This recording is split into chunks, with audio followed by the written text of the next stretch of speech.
Ready for it. Thrill for it. Presenting Franks with Turbo Booster Jet Engine. Excellent. Sunrisers Hyderabad. Where have you been? Well, we know where you've been. You've been holidaying in the Maldives.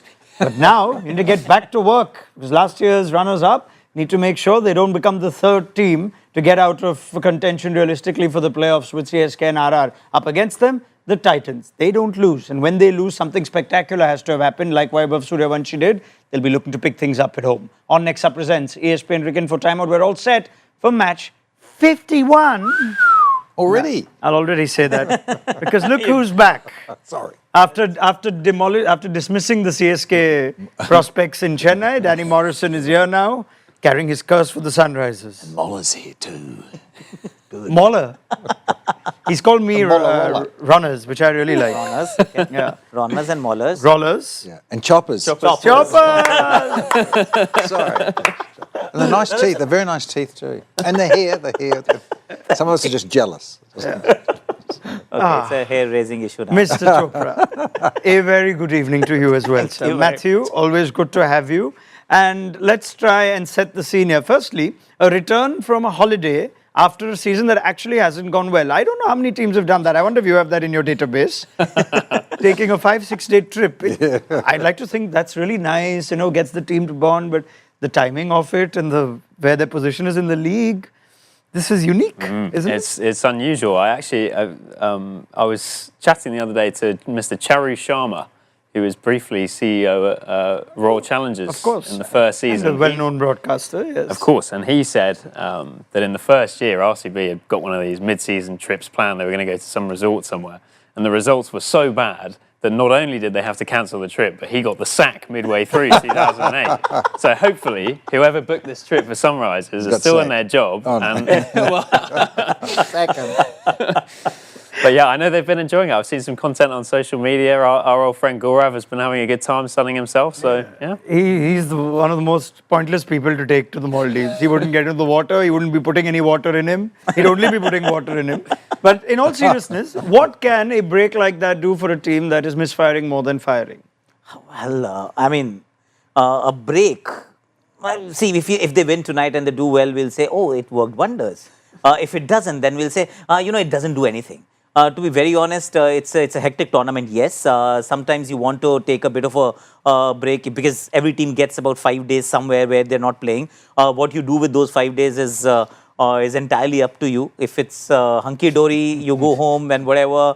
If it is not going well, then maybe you want to regroup and figure out because, see, technically they're still not out. You win 5 out of 5 and you are in the top 4. It is improbable, but it is not impossible. So they are hoping that it will turn it around. But everyone didn't go also is what I've heard. Yeah, only the main squad. Yeah, so... And like only 20 odd or so, not like the... Not everyone. Not the entire contingent. No. I thought cricket was IPL serious business. High stakes as well, high expectations, big owners, powerful people, all of that, Danny. And if you're losing, you don't really get to go away on a trip. You're supposed to train maybe an extra couple of sessions. Is that not the world anymore?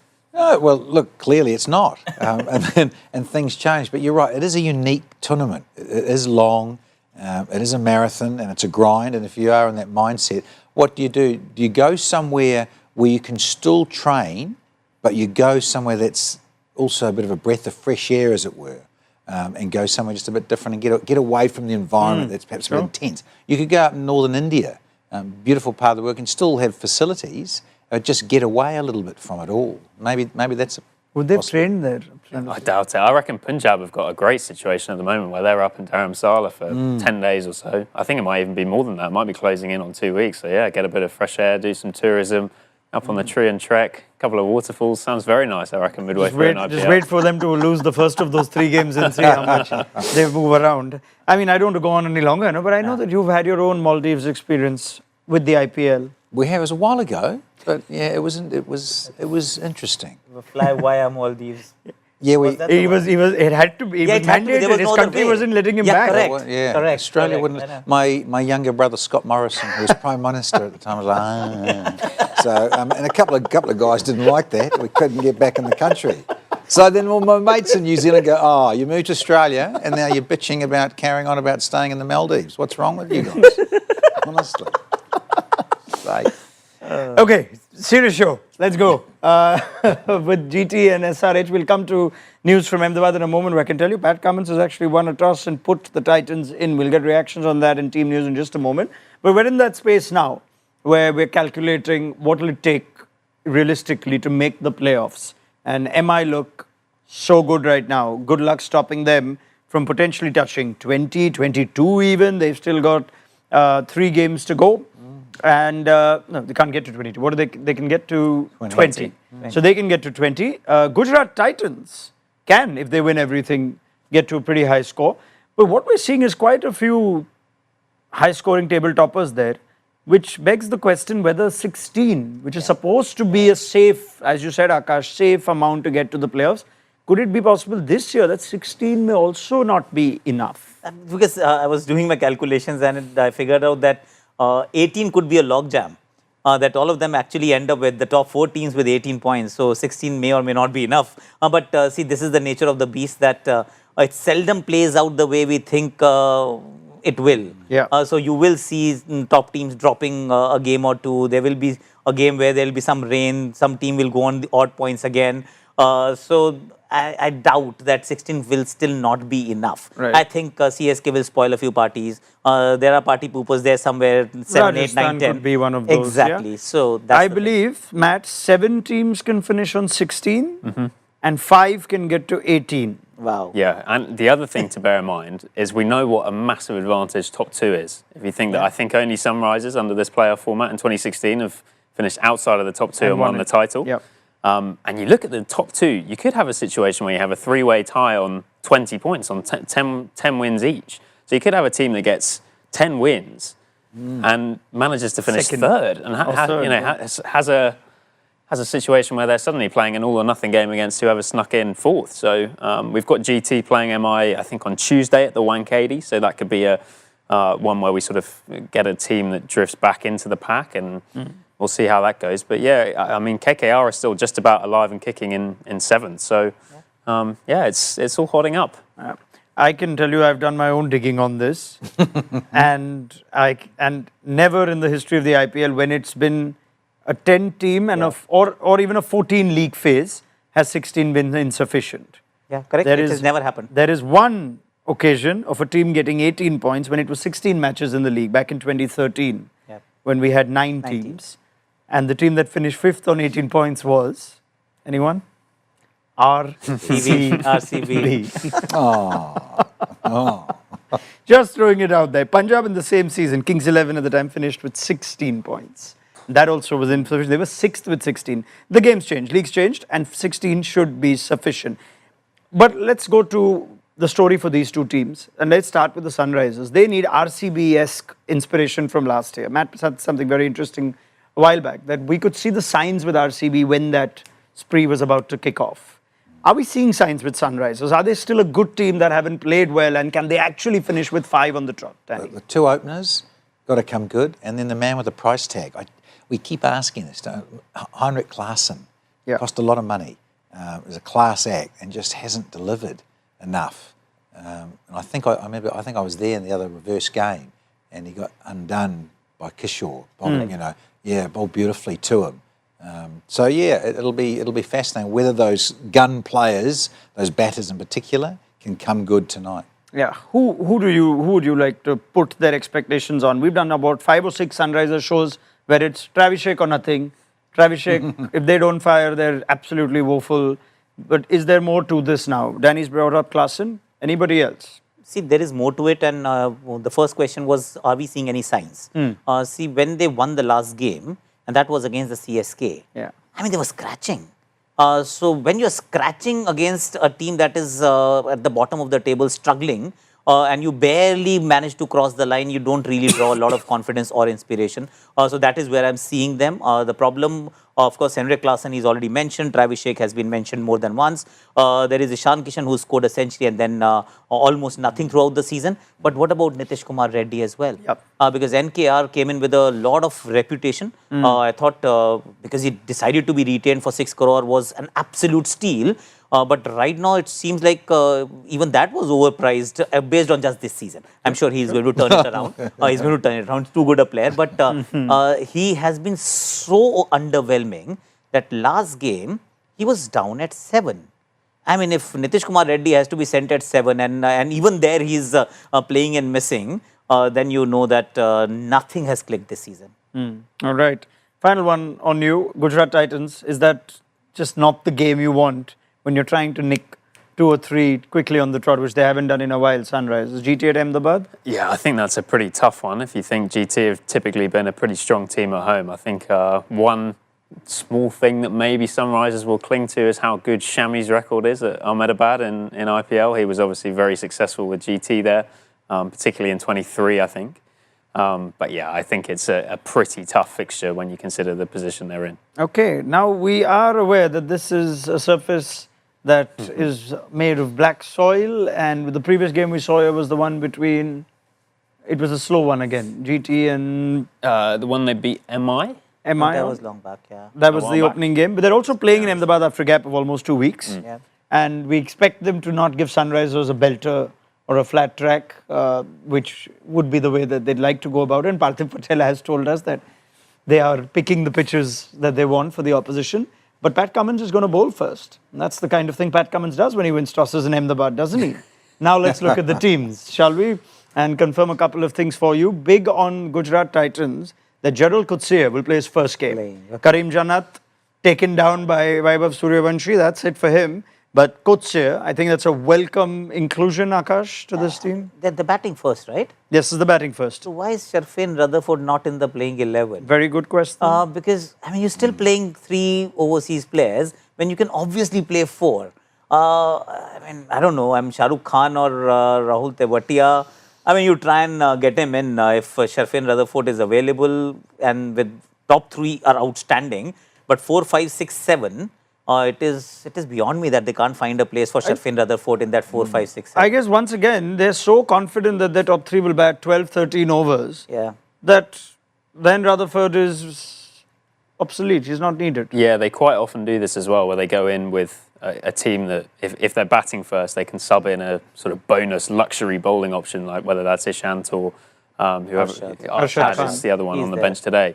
So that could be the route they go if the top 3 bat well. If they lose early wickets, then maybe Rutherford comes in at 4 and Siddharthan gets subbed out. They don't lose early wickets. Exactly. They just don't. We're all waiting, Danny, for the day someone gets the Titans 20 for 3. Mohammad Shami. Possible? I'd like to see him find his mojo again. And this is the place to do it, clearly. With the shape and that, Who knows? I believe in the reverse fixture, if memory serves me right, they were 2 down pretty quickly when Butler and Sai Sudarshan were dismissed early, though that game was a chase that the Titans had well under control. That's the change made by GT. SRH, any changes? Has everyone returned from the Maldives? Indeed they have. No one's left behind. Travis Head will continue to sit on the impact bench. Mohammad Shami returns to the Titans. Jaidev Unadkat, in his home state at least, will continue to be part of the starting 12. And whether Kamindu Mendis has actually now told them that this is the overseas balance they need. Now, he had a decent game at Chennai, Danny. Yeah, because he was a bit missing in action early on, wasn't he? They wondered about the balance and him being in the side. But again, it just shows you about pace off and does he get more of an option bowling in there? I like him. I do like him, but you just like to see him.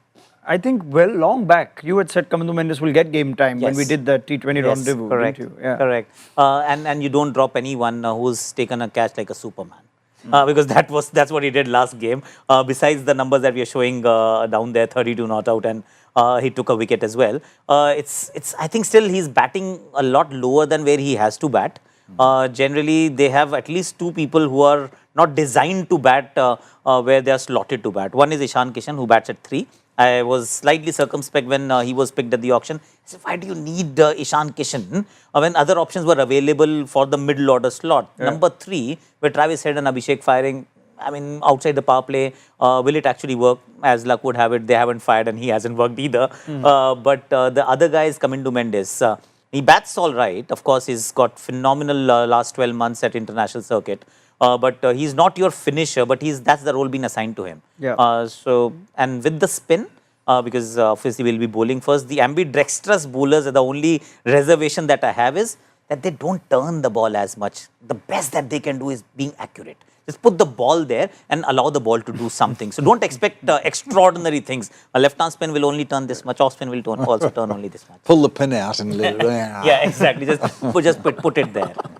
Left arm straight and right arm straight from Kamindu. Slow straight. I would like to think that the Sunrisers would be saying, in our ideal game, when most things work our way, we will not need Kamindu Mendis. Yeah. The batters will take care of the job. Our bowling is sufficient. Maybe he'll chip in with the odd over here and there.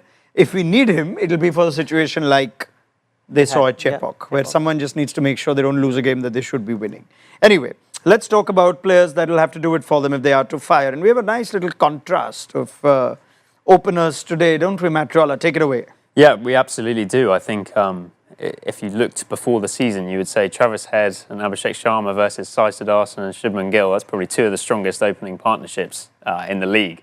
But they skin the cat in very, very different ways. You can see the attacking intent there is the thing that really stands out. Could you just pause and explain to dummies like me what exactly is aggressive intent? So that gets logged by ESPN Cricinfo's hard-working scorers and is effectively the percentage of balls that they try and hit for boundaries. So this is in the power play this season.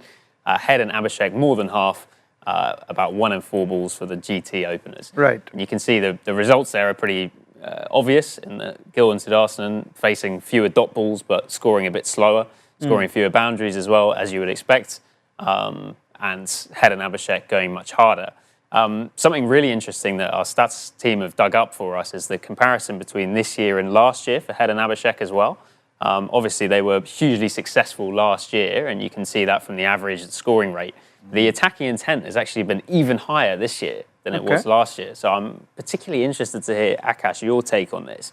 Has that been a response to the fact that they didn't necessarily have success early in the tournament, trying to hit their way out of trouble? Is there something you've observed with those two? And how do you see the contrast in styles, I suppose, between the two sets of openers? Well, one, of course, GT, when they were picking a team together, putting a team together at the auctions, they were pretty sure that our 1, 2, 3 must bat till the 15th over.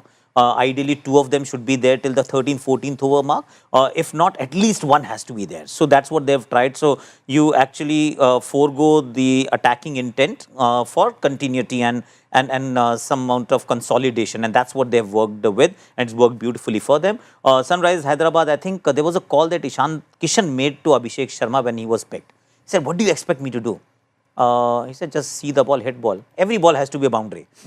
So they've just gone a notch higher this year, thinking now we have Ishan Kishan and Aniket Verma is an addition. So we have the license to go harder rather, if that was possible. But if it is not working out, they are not designed. These openers are not designed to actually play any other brand of cricket. So you can't actually find another gear and say Abhishek Sharma now is going to play slightly conservatively, because people who defend can attack, but people who attack find it very difficult to defend.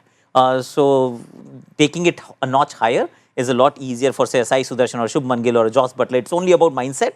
But for Travis Head and Abhishek Sharma, there is only one way. Just go helter-skelter. You know, it says average of 35 and 300 plus runs, but you take out that game against Punjab Kings with 171 opening stand, and then those numbers look extremely, that's on its way down. Danny, you were noticing that too. Now, is that an inability to accept that teams have come better planned against us, pitches have been harder and not been able to adapt, or can they still stick to this and say, well, it worked for us last year almost, we'll keep going, maybe we'll not win this season, maybe we'll win again next year? Yeah, I think it's a combination of teams, oppositions working you out, most definitely. Do you come around the wicket a bit more to head and what have you, and just change the angle up?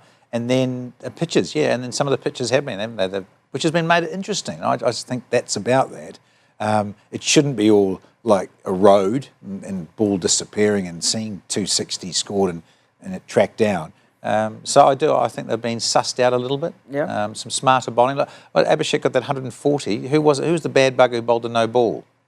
On 40. Yash Thakur, a quarter of a no ball. So, and he was on 40, so it cost him 100. In a way, what could have maybe happened, you know what I mean? Yeah, I like that you brought up Klaasen earlier in your comments, and I always think when, Aakash and Matt and a lot of our panelists say, but that's just how they play. But Travis Head's an all-format player.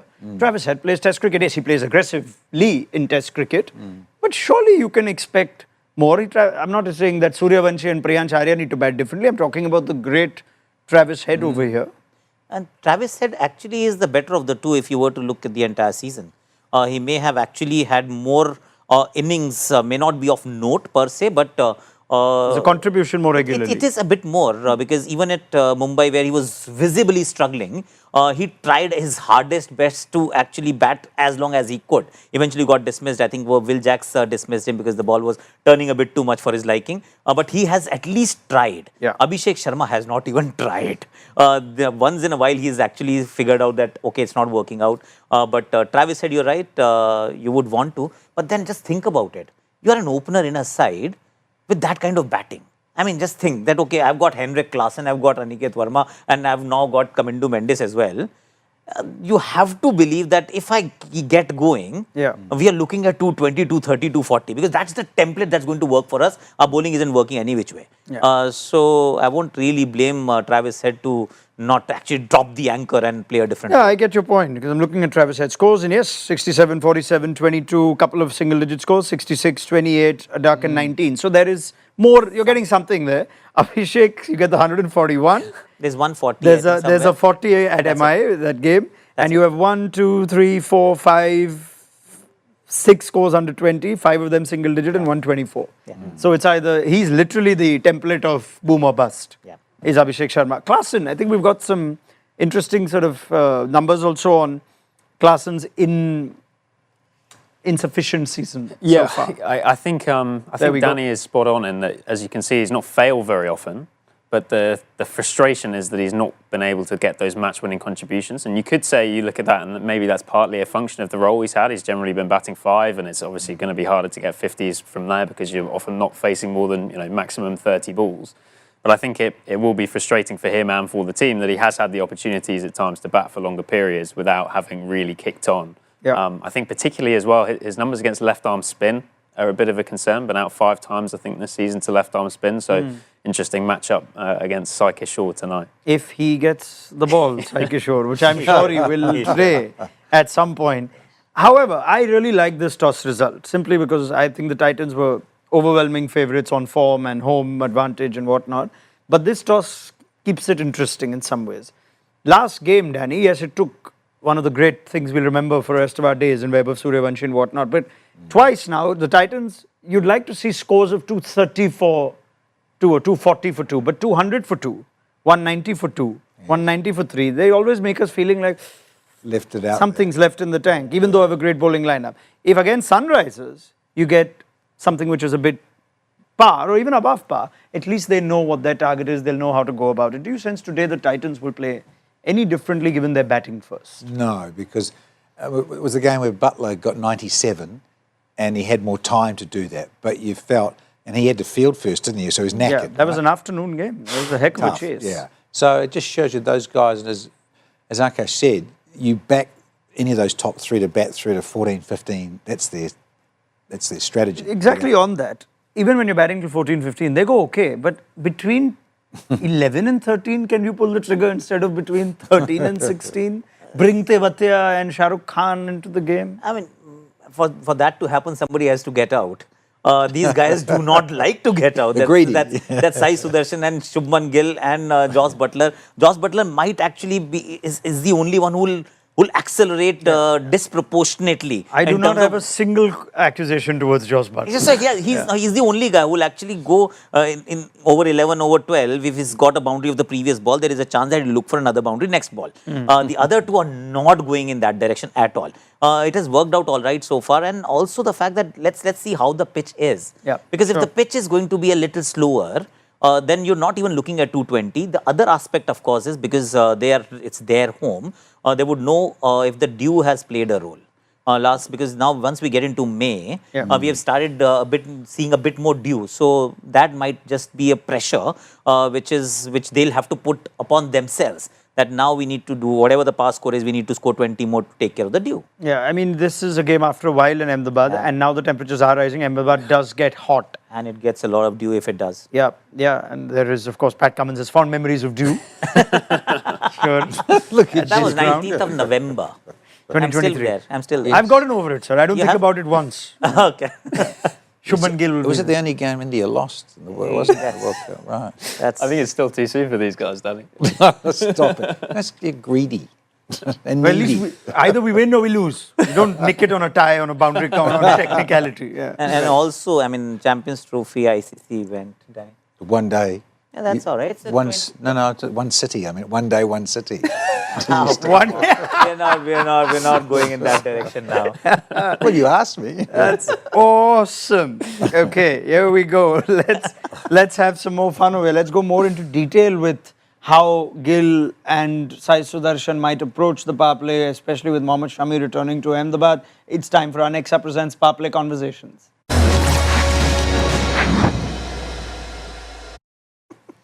Now, let me go back to that conversation. I think somewhere they would have said, right, Shubman Gill started the season playing ultra aggressively. Yeah. And then sort of shifted to more, what's the term I could say? Just Conservative. conservative? No? That, I sometimes feel that's like, batters don't Measured. like being told Okay. that. Measured. Measured. Measured is a good word, actually. Wordsmith there. Yeah, exactly. But do you sense he is more capable as a batter to do what Joss Butler does and try and get into a phase where he says, right now, I'll start getting, start shifting into a higher gear? He could, actually. He's capable. But he's also conventional. He's not the Joss Butler kinds who would find pockets in the field that are not manned. So he's someone who, if he has to accelerate, he'll do it the conventional way, very Virat Kohli-like. He's not going to play those scoops and the reverse laps, etc. He's modeled his batting on the Virat Kohli school of batting. So yes, he has the ability. But as a captain, as understanding that this is my team with the 1, 2, 3, the over dependence on the longevity of 1, 2, 3 in a T20 innings, he needs to be a little measured, and that's the right thing to do, in my opinion. I'm very curious to see how they play a Sunrisers bowling, Danny, and I say that because they're such good batters, those two, that they find boundaries comfortably, playing fours more than sixes, right? And I wanted to ask you on aggressive intent, whether if when you said when they're trying to look for a boundary, many times they're not looking trying, actually, but still they're just flicking and punching, and I hope our guys log it as aggressive intent, or do they get really confused during GT games? Yeah. I think on our panel previously, I think Aaron Finch said that Sunrisers are strong defensively, and they're trying to not give you boundaries, and they will be a dangerous team when you try and force boundaries out of them. So they won't go through to you. So I'm trying to think of whether this is actually a good bowling lineup to see whether they'll tease these batters into forcing the issue by not giving them boundary balls that they like to play. Yeah, and you think about Cummins, and if it's a slower pitch and just gripping enough, just a little bit of seam movement and that, and Shami, can he get it together there, and will they get a little bit of shape and off the deck? It'll be fascinating because these guys, as you say, I watch them every night of the week. When you're just the way they're just so easy on the eye, the timing, the smoothness. It is, isn't it? What do you call it? Yeah. Simon and Garfunkel, Batman and Robin, all that sort of stuff, the dynamic duo together. So, yeah, I love watching them. So it'll be fascinating to see how the Sunrisers go about it. Cummins got good matchup, I think. Got Joss Butler, took the new ball in the last game, got Sai as well. They do have Shami. Shami got Sai Sudarshan in that game.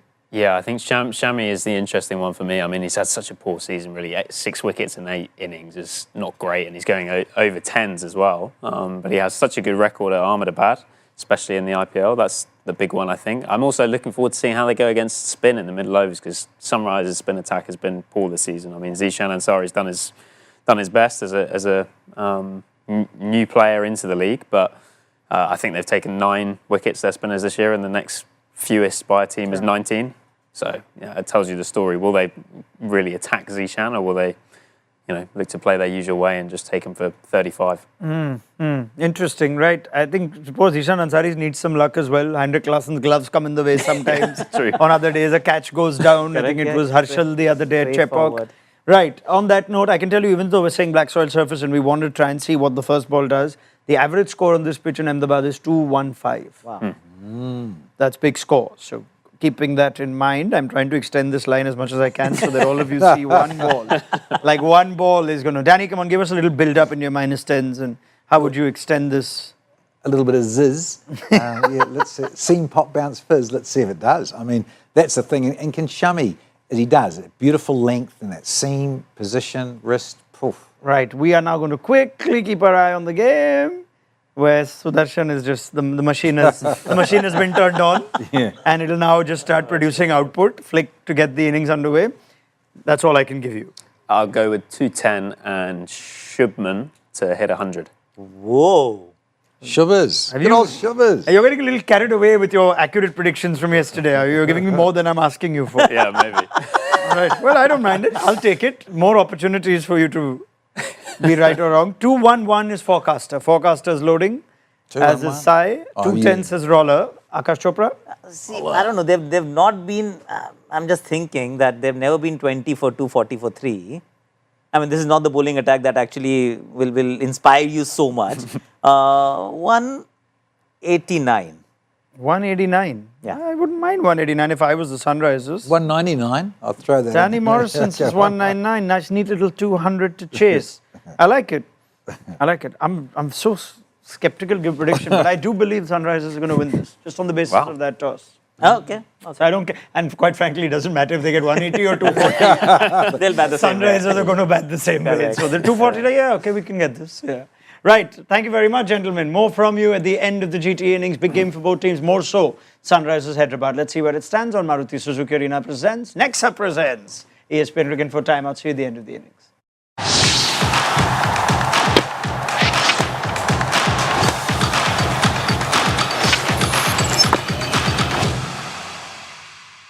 Ready for it. Thrill for it. Presenting Franks with Turbo Booster Jet Engine. Nexa.